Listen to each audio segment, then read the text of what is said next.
Have you ever felt like your life was caught in a storm? Waves crashing, fear overwhelming, and no way out? The disciples of Jesus knew exactly how that felt. But then, with just 3 words, everything changed. Peace, be still.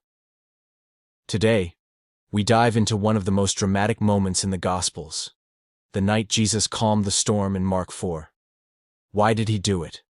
And what does it mean for us when we face storms in our own lives? Stay with me until the end, because the lessons here could change the way you see fear forever. But before we begin, hit that subscribe button and turn on notifications so you never miss our deep biblical explorations here on Wise Side. And don't forget, if this story inspires you, share it with a friend who needs peace today. After a long day of teaching crowds, Jesus told his disciples, "Let us go over to the other side." They set out across the Sea of Galilee, exhausted but trusting their master. Suddenly, a furious storm swept across the waters. The waves rose higher, crashing into the boat.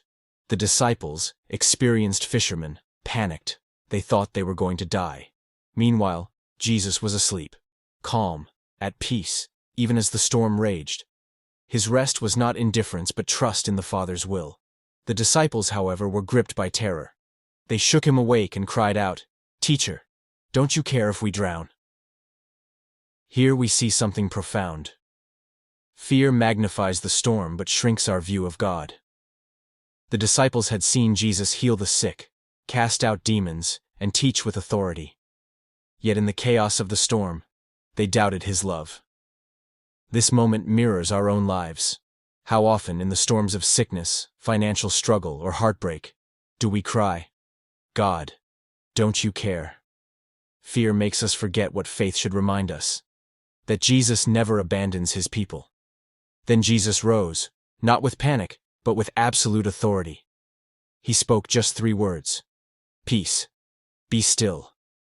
And instantly, the raging storm bowed in obedience.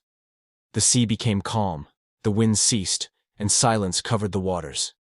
Here lies the heart of the miracle. Creation itself responds to the voice of its creator. This wasn't just power over nature, it was a divine revelation.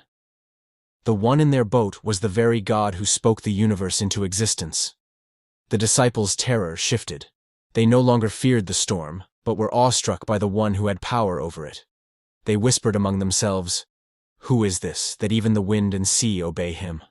This moment shattered their limited view of Jesus. He was not just their teacher or rabbi, he was Lord of all creation.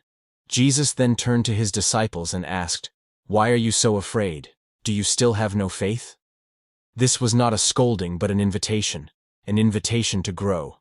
Their fear revealed the weakness of their trust, but Jesus wanted them to see beyond the storm to who he truly was. Let's break down the lessons. Lesson 1. God's presence in the storm.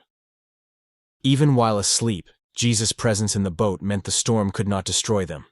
For us, his presence doesn't always prevent storms, but it promises we will not face them alone. Lesson 2. Faith over fear. Faith is not pretending storms don't exist.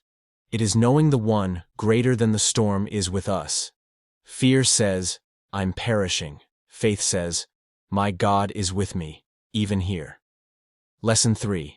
Revelation of Christ's authority.